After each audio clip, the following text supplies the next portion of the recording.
നമസ്കാരം ശ്രീലേ. നമസ്തേ. ശ്രീലേ, നമ്മുടെ മാധ്യമ പ്രവർത്തകരുടെ ഇടയിൽ രാഷ്ട്രീയവും മതവും ഒക്കെ ഒരു വിഷയമാണ്.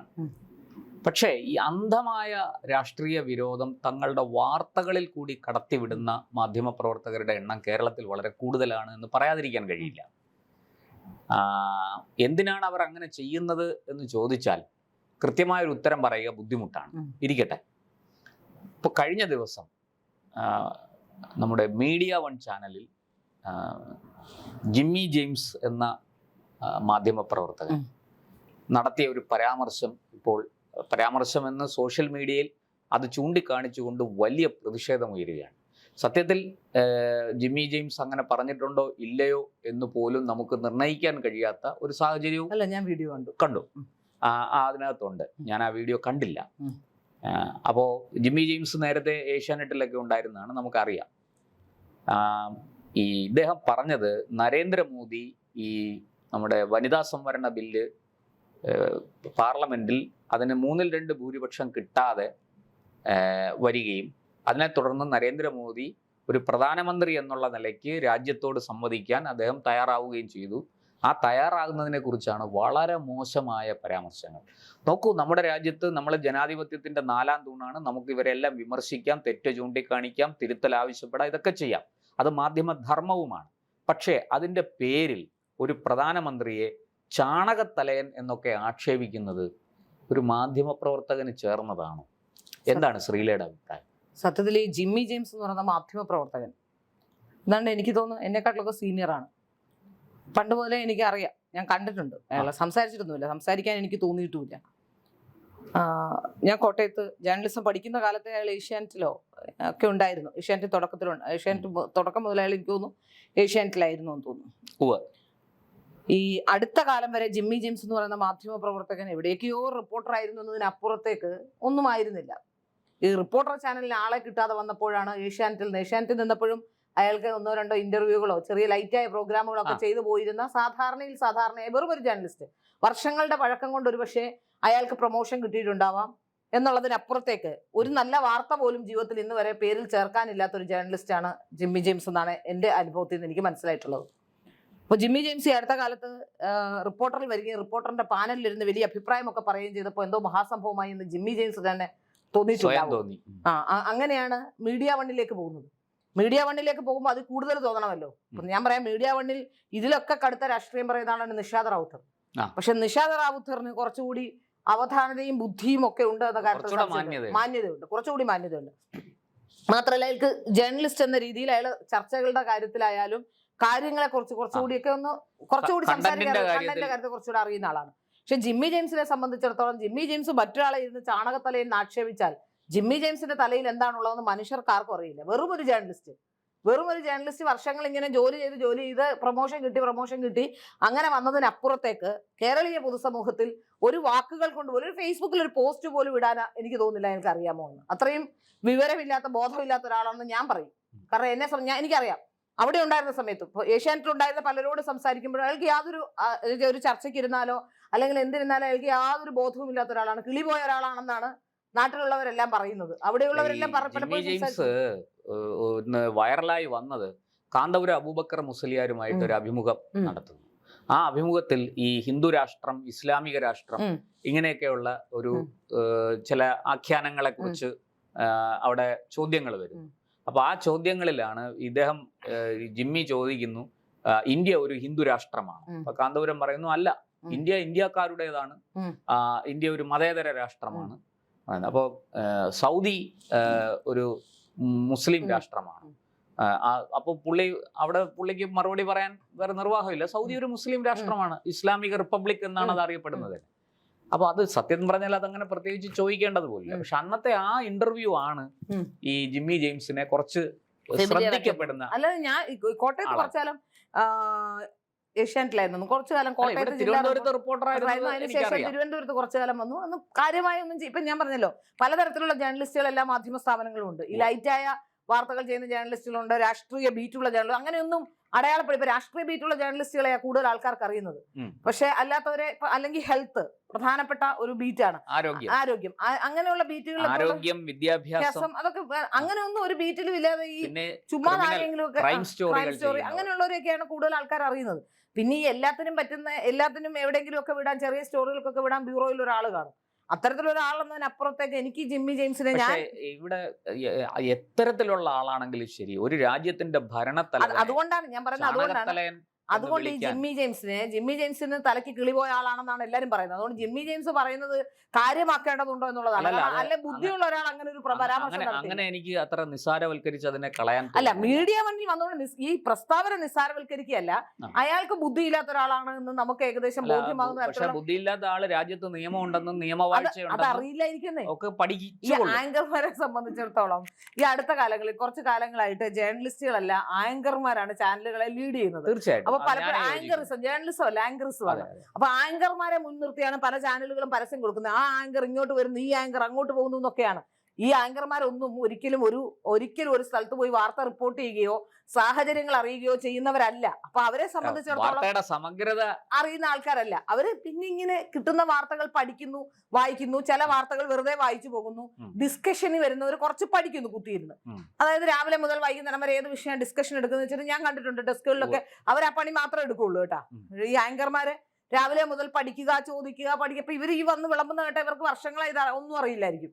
അപ്പൊ നമ്മുടെ കയ്യിൽ ഒരു വിവരം കിട്ടിയാൽ അന്ന് വിഷയം കിട്ടി, അന്ന് പഠിച്ചേ മാത്രമേ അറിയുള്ളൂ. നമ്മളെ സംബന്ധിച്ച് നമുക്കൊരു വിഷയം കിട്ടിയാൽ നമുക്കൊരു 10 വർഷം മുമ്പത്തെ അല്ലെങ്കിൽ 50 വർഷം മുമ്പത്തെ സ്റ്റോറി നമുക്ക് അറിയായിരിക്കും. ഇത് അങ്ങനെയല്ലോ. ആങ്കർമാർ 90% അങ്ങനെയല്ല. അതെന്തുകൊണ്ടാണെന്ന് അറിയാമോ ശ്രീലെ?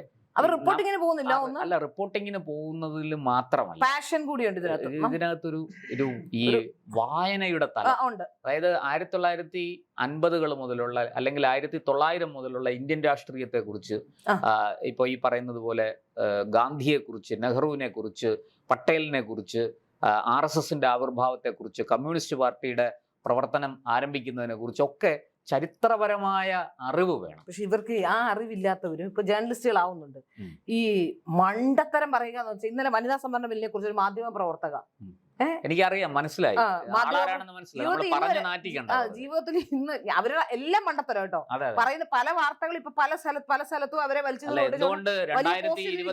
തന്നെ ഇത് ചെയ്തില്ല എന്നൊക്കെ ചോദിക്കുന്നുണ്ട്. 2023 അന്ന് എനിക്ക് തോന്നുന്നു വളരെ കുറച്ചു പേര് മാത്രമാണ് എതിർത്ത് നിന്നത്. അന്ന് ഈ കോൺഗ്രസ് ഉൾപ്പെടെയുള്ളവർ ചേർന്ന് പാർലമെന്റ് ഐകകണ്ഠ്യേന തീരുമാനിച്ചത്. എന്നിട്ട് അതിനെക്കുറിച്ച് ഇപ്പൊ കോൺട്രഡിക്ടറി ആയിട്ട്, കോൺട്രവേഴ്സറി ആയിട്ട് തോന്നുന്നു. ഇടക്കാലത്ത് കോൺഗ്രസ്സുകാരുടെ കുറച്ച് സൈബർ അറ്റാക്ക് ഉണ്ടായി. ഇപ്പൊ ഇടതുപക്ഷത്തെയും കോൺഗ്രസിനെയൊക്കെ തിരിച്ചു പിടിക്കാനുള്ള ഒരു ശ്രമമായിരിക്കും ഇതിലൂടെ നടത്തുന്നത്. അത് ഇതൊക്കെ ലക്ഷ്യമുണ്ടെന്നേ. കേരളത്തിലെ മാധ്യമ പ്രവർത്തകർ അഭിപ്രായം പറയുന്നതിന് കൃത്യമായ ലക്ഷ്യങ്ങളുണ്ട് എന്ന് വിശ്വസിക്കുന്ന ഒരാളാണ് ഞാൻ.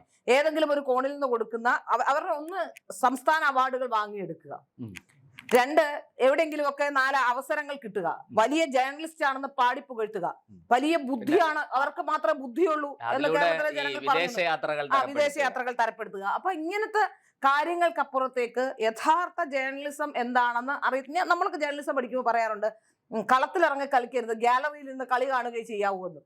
യഥാർത്ഥത്തിൽ ഞാൻ വ്യക്തമായ രാഷ്ട്രീയ ബോധമുള്ള ഒരാളാണ് ഞാൻ. ഏതാണ്ട് ഒരു 3 വയസ്സ് മുതൽ തന്നെ ഒരു സംഘടനയുടെ ഭാഗമാവുകയും, ഒരു കുട്ടികളുടെ ഒരു സംഘടനയുടെ ഭാഗമാവുകയും, അന്ന് മുതൽ തന്നെ രാഷ്ട്രീയം കണ്ടു വളരുകയും പഠിക്കുകയും വിഷയങ്ങൾ പഠിക്കുകയും ഒക്കെ ചെയ്ത ഒരാളാണ്. ആ ഒഴുക്കിലും 2002, 2004 കാലഘട്ടമൊക്കെ നമുക്ക് ചിന്തിക്കാൻ കഴിയില്ല. സംഘി എന്നൊക്കെ പറഞ്ഞാൽ ഓടിച്ചിട്ടടിക്കുന്ന കാലഘട്ടത്തിൽ പോലും ഇവരോടൊപ്പം പിടിച്ചു നിൽക്കാൻ കഴിഞ്ഞത് നമുക്ക് ഈ വിവരങ്ങൾ അറിയാവുന്നതുകൊണ്ടും വാർത്ത റിപ്പോർട്ട് ചെയ്യാൻ അറിയാവുന്നതുകൊണ്ടും ചരിത്രബോധം ഉള്ളതുകൊണ്ട് തന്നെയാണ്. പക്ഷേ നമുക്ക് മനസ്സിലാക്കാൻ സാധിക്കുന്ന ഒരു പ്രധാനപ്പെട്ട ഘടകം എന്ന് പറയുന്നത്, നമ്മളെയൊക്കെ ഒരുപാട് ചവിട്ടിയിട്ടുണ്ട്, അത് വേറെ കാര്യം, പൊക്കോട്ടെ, അതൊന്നും വിഷയമല്ല. കാരണം നമ്മൾ മുകളിലേക്ക് പോകാതിരിക്കാൻ അവിടെ വന്ന എല്ലാ കമ്മികളും ചേർന്ന് പണിതിട്ടുണ്ട് പല സ്ഥലങ്ങളിലും. ഇപ്പൊ ബ്യൂറോയിൽ നിന്ന് തന്നെ ഡെസ്ക് അറിയാത്ത ഡെസ്കിലേക്ക് മാറ്റിയൊക്കെ ചെയ്തിട്ടുണ്ട്. അങ്ങനെയൊക്കെ ഉണ്ടായിട്ടുണ്ട്. എന്നാലും സാരമില്ല, 4 പേര് ഇപ്പോൾ ഒരു ചെറിയ ചാനലാണെങ്കിലും സ്വന്തമായി അത് തുടങ്ങാനും സ്വന്തമായി ഇത്ര ആൾക്കാർ കേൾക്കാനും ഞാൻ പ്രാപ്തയായത്. അതുകൊണ്ട് എനിക്കതിൽ വിഷമമില്ല. പരിശീലനം, അനുഭവവും, എല്ലാ അനുഭവങ്ങളും ഉണ്ട്. അപ്പൊ അത് ഞാൻ അങ്ങനെ ചിന്തിക്കുന്നുള്ളൂ അതിനെ. പക്ഷേ മാധ്യമ പ്രവർത്തകർ രാഷ്ട്രീയം നിങ്ങൾക്കാവാം, എല്ലാ മനുഷ്യർക്കും. ഇന്നല്ല, മാധ്യമ പ്രവർത്തനം ഉണ്ടായ കാലം മുതൽ അവർക്ക് അവർക്ക് രാഷ്ട്രീയമുണ്ട്. മനുഷ്യനാണെങ്കിൽ രാഷ്ട്രീയം ഉണ്ടാകും. തീർച്ചയായും. അല്ലാത്തവർക്ക് യാതൊരു അഭിപ്രായം ഇല്ലാത്ത ആൾക്കാരുണ്ടാവും എന്ന് എനിക്ക് തോന്നുന്നില്ല. ഉണ്ടെങ്കിൽ തന്നെ 10% അത് അല്ല, നിഷ്പക്ഷ മാധ്യമ പ്രവർത്തനം എന്ന് പറയുന്നത് ലോകത്തില്ല. ഇല്ല. എല്ലാവർക്കും രാഷ്ട്രീയം. മാധ്യമ പക്ഷെ പ്രവർത്തകർ ആ മാധ്യമ പ്രവർത്തനത്തെ കുറിച്ച് മര്യാദ കാണിക്കണം. തീർച്ചയായിട്ടും. അത് അവിടെയാണ് എനിക്കൊരു വരി പറയാനുള്ളത്. മാധ്യമ പ്രവർത്തകർ പിടിക്കേണ്ടത് പക്ഷം പിടിക്കണം. അവർ സത്യത്തിന്റെ, നേരിന്റെ, ധർമ്മത്തിന്റെ, ദേശീയതയുടെ പക്ഷം പിടിക്കണം. അതെ. അവർക്ക് തീർച്ചയായിട്ടും നിങ്ങൾക്ക് രാഷ്ട്രീയം ഉണ്ടാകാം. അത് ഇടത് രാഷ്ട്രീയമാകാം, വലത് രാഷ്ട്രീയമാകാം, വർഗീയ രാഷ്ട്രീയമാകാം, എന്ത് വേണേ ആയിക്കോട്ടെ. പക്ഷേ നിങ്ങൾ ഈ പറഞ്ഞ കാര്യത്തിൽ കോംപ്രമൈസ്. അവിടെയാണ് എനിക്ക് പറയാനുള്ളത്. ശശി തരൂരിനെ നമ്മൾ നോക്കിയാൽ, ശശി തരൂരിന് രാഷ്ട്രീയ നിലപാടുണ്ട്. വളരെ പ്രധാനപ്പെട്ട നിലപാടുകൾ അദ്ദേഹം പറയാറുണ്ട്. അദ്ദേഹം BJP-യോട് അനുഭവമുള്ള ആളൊന്നുമല്ല. പക്ഷെ എതിർക്കുന്നുണ്ട്. പക്ഷെ ദേശീയതയെ ഉൾപ്പെടുന്ന രാജ്യത്തിന്റെ പ്രശ്നങ്ങൾ വരുമ്പോൾ അദ്ദേഹം അത് കോംപ്രമൈസ് ചെയ്യില്ല എന്നുള്ളതാണ്. അതാണ് യഥാർത്ഥത്തിൽ മാധ്യമ പ്രവർത്തകരും പഠിക്കേണ്ട ഒരു പാഠം അദ്ദേഹത്തിൽ നിന്നാണ്. നിങ്ങൾ രാഷ്ട്രീയം പറഞ്ഞോളൂ, എതിർത്തോളൂ, നരേന്ദ്രമോദി എതിർത്തോളൂ, നിങ്ങൾ അമിത്ഷാ എതിർത്തോളൂ, ആരെയും എതിർത്തോളൂ, അതിന് പ്രശ്നമില്ല. പക്ഷെ വ്യക്തിപരമായ അധിക്ഷേപങ്ങളും, ഇന്ത്യ ഭരിക്കുന്ന പ്രധാനമന്ത്രിക്ക് എവിടെയോ ഇരിക്കുന്ന ഒരു, അതിന് ആ വാക്ക് പറയാൻ പറ്റില്ല, ഒരുത്തൻ പറയുകയാണ് ഇന്ത്യ ഭരിക്കുന്ന പ്രധാനമന്ത്രിക്ക് ചാണകത്തലയാണ്. അതും ആലോചിച്ച് നോക്കൂ. ഒരു ബാക്ക്വേർഡ് കമ്മ്യൂണിറ്റിയിൽ നിന്നും വന്ന്, സത്യത്തിൽ ഒരു ജാതി അധിക്ഷേപം കൂടി, ഒരു ബാക്ക്വേർഡ് കമ്മ്യൂണിറ്റിയിൽ നിന്നും വന്ന് അദ്ദേഹം ഇന്ത്യയുടെ പ്രധാനമന്ത്രിയാകാൻ നമ്മളെ കൊണ്ട് ആരെ കൊണ്ടും കഴിഞ്ഞില്ലല്ലോ. ബുദ്ധി ഉണ്ടെന്ന് നടിക്കുന്ന മാധ്യമ പ്രവർത്തകരെ നമുക്ക് ആർക്കും കഴിയാത്ത അദ്ദേഹത്തിന് കഴിഞ്ഞുവെങ്കിൽ അദ്ദേഹത്തിന്റെ തല ചാണകത്തലയാണെന്ന് പറയുന്ന ആ ഭാഷ ഞാൻ ഉപയോഗിക്കുന്നില്ല, ഇയാളെ പറ്റി ഞാൻ ഉദ്ദേശിക്കുന്നില്ല. അയാൾക്ക് എന്ത് ബോധ്യത്തിന്റെ അടിസ്ഥാനത്തിലാണ് അയാൾ ഇങ്ങനെ പറയുന്നത്? വളരെ ഞാൻ പഴയൊരു സംഭവം ഓർക്കുകയാണ് പെട്ടെന്ന്. അതായത് നമ്മുടെ ഡോക്ടർ മൻമോഹൻ സിംഗ് ഇന്ത്യയുടെ പ്രധാനമന്ത്രിയായിരുന്നു. നല്ല അറിവുള്ള, പണ്ഡിതനായ, നല്ല ദേശീയ ബോധമുള്ള ഒരു മനുഷ്യനാണ്. ഒരു സംശയമില്ല കാര്യത്തിൽ. എനിക്കിപ്പോഴും ഞാൻ പറയുന്നു, നരസിംഹറാവുവും മൻമോഹൻ സിംഗും ഇന്ത്യയുടെ ഈ ഭരണത്തിന്റെ ചെങ്കോൽ ആ കാലത്ത് 90കളുടെ ആദ്യം പിടിച്ചില്ലായിരുന്നെങ്കിൽ ഇന്ന് ഈ പറയുന്ന വെനിസ്വേലയോ അങ്ങനെയൊക്കെയുള്ള രാഷ്ട്രങ്ങൾ അനുഭവിക്കുന്ന അതിഭീകരമായ ദാരിദ്ര്യം ഈ 145 കോടി മനുഷ്യർ അനുഭവിച്ചേനെ. ഇവിടെ ഭക്ഷണത്തിന് വേണ്ടി തെരുവിൽ തമ്മിലടിച്ചേനെ. അങ്ങനത്തെ ഒരു സാഹചര്യം ഇന്ത്യയിൽ വരുമായിരുന്നു. ഇവരാണ്, ഈ രണ്ടുപേരും, അവരുടെ ആ ഗവൺമെന്റുമാണ് അതിൽ നിന്ന് നമ്മളെ രക്ഷിച്ചത്. നോക്കൂ, ഇന്നും ഞാൻ സത്യസന്ധമായിട്ടും ആത്മാർത്ഥമായിട്ടും എൻ്റെ എളിയ അറിവ് വെച്ച് ഞാൻ പറയുകയാണ്, കോൺഗ്രസ് ആരംഭിച്ച ആ സാമ്പത്തിക നവീകരണ പ്രക്രിയയിൽ BJP ഒരു മാറ്റവും വരുത്തിയിട്ടില്ല. മാറ്റം വരുത്താൻ BJPക്ക് കഴിയില്ല. അത് തന്നെയാണ് BJP പിന്തുടരുന്നത്. അതിന്റെ പിതൃത്വം വാസ്തവത്തിൽ നരസിംഹറാവുവിനും മൻമോഹൻ സിംഗിനും. കോൺഗ്രസ് ഉണ്ടായിരുന്ന കാലത്ത്, കോൺഗ്രസിന്റെ കാലഘട്ടങ്ങളിൽ ഇതിപ്പോ സാമ്പത്തികത്തിന്റെ പ്രശ്നം പറയുകയാണെങ്കിൽ അവർ കുറെ അഴിമതി അങ്ങ് കാണിക്കും. അല്ല, അത് മറ്റൊരു വിഷയമാണ്. ഇവിടെ അത് അഴിമതി ഇല്ലാതെ കൊണ്ടുപോകുന്നതാണ് സമ്പദ് വ്യവസ്ഥ മുന്നോട്ട് ചലിപ്പിക്കുന്നത്. BJPക്ക് ആ കാര്യത്തിൽ ചില നയങ്ങളുണ്ട്. നമുക്കിപ്പോഴും ഈ കോൺഗ്രസ് നടത്തിയ പല അഴിമതികളും പുറത്തു വന്നു. BJPക്ക് അതിലുള്ള സാധ്യത, അതായത് അങ്ങനെ അഴിമതി നടത്താനുള്ള ഒരു സാധ്യതയില്ല. കാരണം RSS എന്നൊരു കേഡർ പ്രസ്ഥാനത്തിൽ കൂടെ വളർന്നു വന്ന ആൾക്കാരാണ് BJP നേതാക്കളിൽ ഒട്ടുമുക്കാലും. അതുകൊണ്ട് തന്നെ അവർക്ക് ഭയമുണ്ട്, ചോദ്യം ചെയ്യപ്പെടുമോ, നമ്മൾ പിടിക്കപ്പെടുമോ. കാരണം അങ്ങനെ ഒരു തെറ്റ് ചെയ്താൽ ആൻസറബിൾ ആണ് അവര്. അതാണ് അതിലൊരു പ്രധാന ഘടകം. അതവിടെ നിൽക്കട്ടെ, അത് മറ്റൊരു വിഷയമാണ്. ഞാൻ പറഞ്ഞു വന്നത്, ഈ മൻമോഹൻ സിംഗിനെ പാകിസ്ഥാൻ പ്രധാനമന്ത്രിയോ അവിടെയുള്ള ഏതോ ഒരു രാഷ്ട്രീയ നേതാവോ ആരോ ഒരിക്കൽ അദ്ദേഹത്തെ വളരെ അധിക്ഷേപിച്ചു സംസാരിച്ചു. അന്ന് ഏറ്റവും ആദ്യം പ്രതികരിച്ചത് ഗുജറാത്ത് മുഖ്യമന്ത്രിയായിരുന്ന നരേന്ദ്രമോദി. അന്ന് നരേന്ദ്രമോദി പറഞ്ഞൊരു വാക്ക് എനിക്ക് ഇപ്പോഴും ഓർമ്മയുണ്ട്. ഞങ്ങൾ തമ്മിൽ രാഷ്ട്രീയ അഭിപ്രായ വ്യത്യാസങ്ങൾ ഉണ്ടാകും, പക്ഷെ അദ്ദേഹം എന്റെ പ്രധാനമന്ത്രിയാണ്, എന്റെ പ്രധാനമന്ത്രിയെ നിങ്ങൾ അധിക്ഷേപിച്ചാൽ ഞാൻ നിങ്ങളെ വെറുതെ വിടില്ല എന്നാണ് പറഞ്ഞത്. അപ്പോൾ ആ സ്പിരിറ്റ്, ഞാനൊരു ഇന്ത്യക്കാരനാണ് എന്ന ആ സ്പിരിറ്റ് ഉണ്ടല്ലോ, ആ ദേശീയ ബോധമുണ്ടല്ലോ, അത് നമ്മുടെ മാധ്യമ പ്രവർത്തകർക്ക് എന്നുണ്ടാകും. ഇതാണ് ഈ സംഭവം പോലും. ജിമ്മിയുടെ കാര്യത്തിൽ പറയണ, എനിക്ക് തോന്നുന്നു ജിമ്മിക്ക് ഒരു ഇൻക്രിമെന്റ് കൂടുതൽ കിട്ടുമായിരിക്കും ഈ പറയുന്നതുകൊണ്ട്. കാരണം ജമാഅത്തെ ഇസ്ലാമി ആണല്ലോ നടത്തുന്നത്. അപ്പൊ ജമാഅത്തെ ഇസ്ലാമിയുടെ അജണ്ടയാണ് ഒരു പക്ഷേ നടപ്പാക്കുന്ന. വളരെ ലളിതമായിട്ട് പറയാം, ഹുക്കുമത്തെ ഇസ്ലാമി, ഇന്ത്യയെ ഇസ്ലാമികവൽക്കരിക്കുക, അതാണ് തീർച്ചയായും. അത് ആ അജണ്ടയാണ് ജിമ്മി ജെയിംസിലൂടെ പുറത്തു വന്നത് നമുക്ക് മനസ്സിലാക്കും. ബുദ്ധിയൊക്കെ ഇല്ല ജിമ്മിക്ക് എന്ന് പറഞ്ഞാൽ പോലും ഈ പറയപ്പെടുന്നത് വളരെ കൃത്യമായ അജണ്ടയെ സന്തോഷിപ്പിക്കാനുള്ള കാര്യം അപ്പുറത്തേക്ക് ഒന്നും ഉണ്ടെന്ന് എനിക്ക് തോന്നുന്നില്ല. കാരണം അവർക്ക് തോന്നണമല്ലോ നിങ്ങളെക്കാട്ടിൽ വലിയ മതേതര. പ്രധാനമന്ത്രിയെ ചാണകത്തലേൻ എന്ന് വിളിച്ചതിൽ കൃത്യമായി ചിലപ്പോൾ മറുപടി പറയേണ്ടി വരും ആരെങ്കിലും പരാതിയുമായിട്ട് പോയാൽ. തീർച്ചയായും കാരണം അതിനകത്ത് വ്യക്തിപരമായ അധിക്ഷേപത്തിന്റെ എന്ത് ആവശ്യമാണല്ലോ എന്ന് എനിക്ക് മനസ്സിലാവുന്നു. അതാണ് ഞാൻ പറഞ്ഞ പ്രധാനമന്ത്രി ഇവിടെ വിമർശിക്കുന്ന ഇപ്പോൾ നമ്മൾ ഇടതുപക്ഷത്തിന്റെ ഒരു പ്രധാനപ്പെട്ട ആളാണ് പ്രണോയ് റോയ്. പ്രണോയ് റോയ് എത്ര നല്ല ജേർണലിസ്റ്റാണ്. നമുക്ക് രാഷ്ട്രീയമായിട്ട് എന്തൊക്കെ അഭിപ്രായ വ്യത്യാസം ഉണ്ടെങ്കിലും ശരി, അദ്ദേഹം ഒരു മികച്ച ജേർണലിസ്റ്റാണ്. ഇന്ത്യയിൽ വിഷ്വൽ മീഡിയയ്ക്ക് ഒരു മാതൃക ഉണ്ടാക്കിയ മനുഷ്യനാണ്. അപ്പൊ ഞാൻ ഇപ്പോഴും ഓർക്കുന്നുണ്ട് 80കളുടെ അവസാനം 88, 89 കാലത്ത് ദൂരദർശനിൽ അദ്ദേഹം സംഘടിപ്പിച്ച ചർച്ചകൾ, ഇപ്പോഴത്തെ ഈ അടുപ്പുകൂട്ടി ചർച്ചയൊക്കെ ഉണ്ടല്ലോ, അതൊന്നും അതിന്റെ 7 അയലത്ത് വരില്ല. അന്ന് എത്ര മനോഹരമായ ചർച്ചകൾ. നമ്മൾ അന്ന് സ്കൂളിൽ പഠിച്ച്, അതായത് 8ാം ക്ലാസ് 9ാം ക്ലാസ് ഒക്കെ ആയി 10ാം ക്ലാസ്സിലേക്ക് കടന്നു വരികയാണ് ആ കാലത്ത്. അപ്പോൾ ആ കാലത്ത് ഇംഗ്ലീഷ് അത്ര ഫ്ലുവന്റ് ഒന്നുമല്ല, കുറെയൊക്കെ മനസ്സിലാവും. പിന്നെ ചെറുപ്പത്തിലെ ഇച്ചിരി ഈ പറഞ്ഞ പോലെ രാഷ്ട്രീയത്തിന്റെ അസ്കിത ഉണ്ടായിരുന്നോണ്ട് ഇതിരുന്ന് കാണും. അപ്പം വീട്ടിലൊക്കെ പലരും ചോദിക്കും, അതായത് നമ്മുടെ ആ അമ്മമാര് അവരുടെ സഹോദരിമാര് ഒക്കെ ചോദിക്കും, നിനക്കൊന്നും വേറെ പണിയില്ലേ, വല്ല സിനിമയൊക്കെ കാണുന്ന, ചിത്രഗീതം കാണുന്നതിന്, ചിത്രഹാര കാണുന്നതിന് പകരം ഈ ഇതും കണ്ടോണ്ടിരിക്കുകയാണോ എന്ന് പോലും ചോദിച്ചിട്ടുണ്ട്. പക്ഷെ അന്ന് ആ പ്രണോയ് റോയ് എത്ര മനോഹരമായിട്ടാണ് ചർച്ചകൾ കൊണ്ടുപോയത്. എത്ര പ്രതിപക്ഷ ബഹുമാനമാണ് അദ്ദേഹം. ഈ ഭരണപക്ഷത്തുള്ള ആളിനോടും പ്രതിപക്ഷത്തുള്ള ആളിനോടും, ഇനി ഭരണത്തിലും പ്രതിപക്ഷത്തിലും ഇല്ലാത്തൊരു രാഷ്ട്രീയ പാർട്ടിയോട് പോലും അദ്ദേഹം എത്ര ബഹുമാനത്തോടെയാണ് ചോദ്യങ്ങൾ ചോദിച്ചിരുന്നത്. അദ്ദേഹം അവരെ സത്യം പറഞ്ഞാൽ ചോദ്യങ്ങൾ കൊണ്ട് പൂട്ടുന്ന മനോഹരമായ കാഴ്ച നമുക്ക് കാണാൻ. അതിന്റെ ഒരു അനുരണനമാണ് പിന്നീട് നികേഷ് കുമാർ ഇന്ത്യ വിഷനിലൂടെ നടത്തിയെടുത്തത്. എനിക്ക് തോന്നുന്നത് അപ്പോൾ ഇങ്ങനെയൊക്കെയുള്ള മാധ്യമ പ്രവർത്തകർ നമുക്ക് മാതൃകയായിട്ട് ഉണ്ടായിട്ട് പോലും ഇത്തരം ആൾക്കാർ ഇങ്ങനെയൊക്കെ പെരുമാറുന്നത് തീർച്ചയായും അത് നിയമവാഴ്ചയുടെ ഒരു ദൗർബല്യമാണ്. ഞാൻ മനസ്സിലാക്കുന്ന ഇത്രയും കാലം ഒരു എക്സ്പോഷറും കിട്ടാതിരുന്ന് 10-25 കൊല്ലത്തെ ഡിപ്രഷനും ടെൻഷനും ഒന്നും ആരും അറിയുന്നില്ല. റിപ്പോർട്ടർ ചെന്നപ്പോഴാണെങ്കിൽ സുജയ പാർവതി അവിടെ തകർത്തുമായിരുന്നു.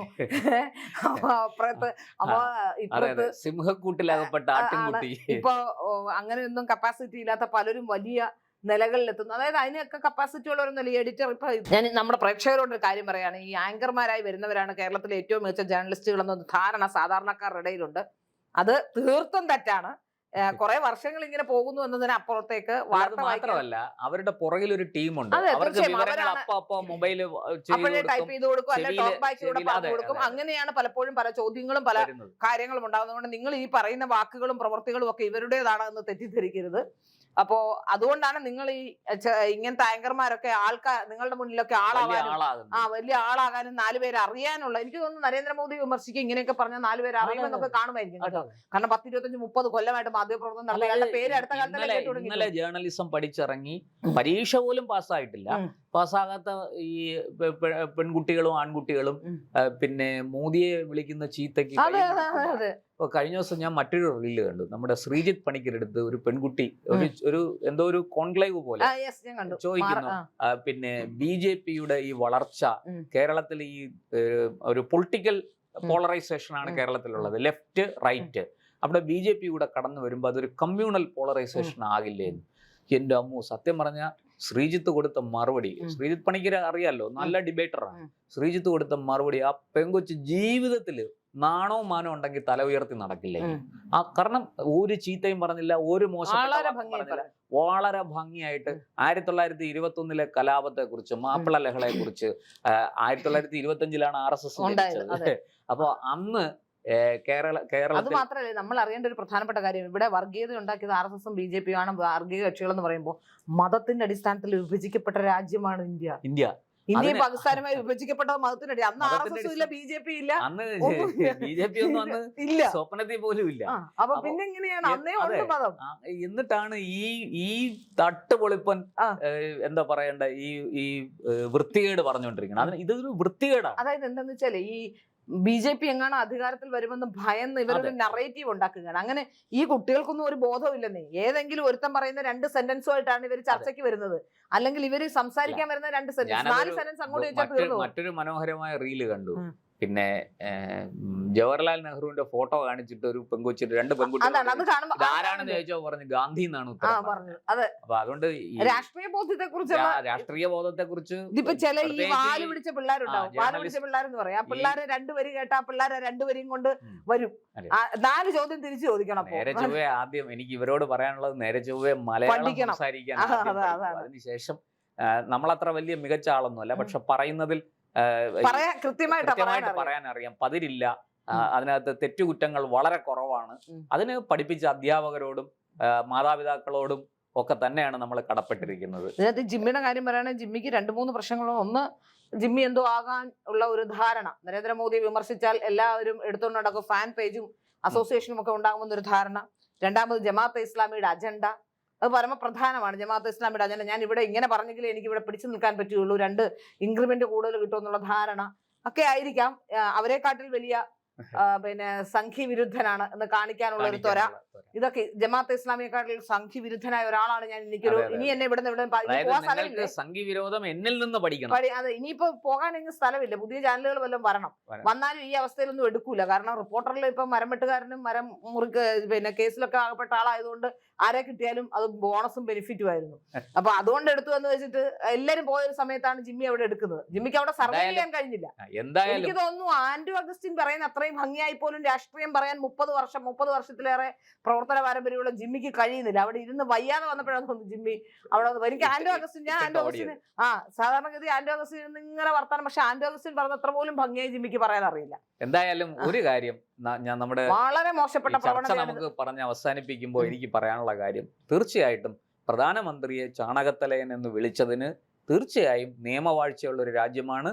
അതിന് നിയമപരമായി തന്നെ മറുപടി പറയേണ്ടി വരുമെന്ന് മാത്രമേ എനിക്ക് പറയാനുള്ളൂ. ജേർണലിസ്റ്റുകൾ രാഷ്ട്രീയക്കാരല്ല, അവർ തങ്ങളുടെ പരിധി ലംഘിക്കരുത്. അവർ ജനങ്ങൾക്ക് മുമ്പിൽ ഉത്തരം പറയാൻ ബാധ്യസ്ഥരാണ്. കാരണം ജനാധിപത്യത്തിൻ്റെ 4ാം തൂണാണ് മാധ്യമപ്രവർത്തനം. അത് ഊണിലും ഉറക്കത്തിലും മാധ്യമപ്രവർത്തകർ മറക്കാതിരിക്കട്ടെ. ഒരു മന്ത്രം പോലെ ഉരുവിട്ടുകൊള്ളൂ. അത് മാത്രമേ ഈ അവസരത്തിൽ എനിക്ക് പറയാനുള്ളൂ. നന്ദി.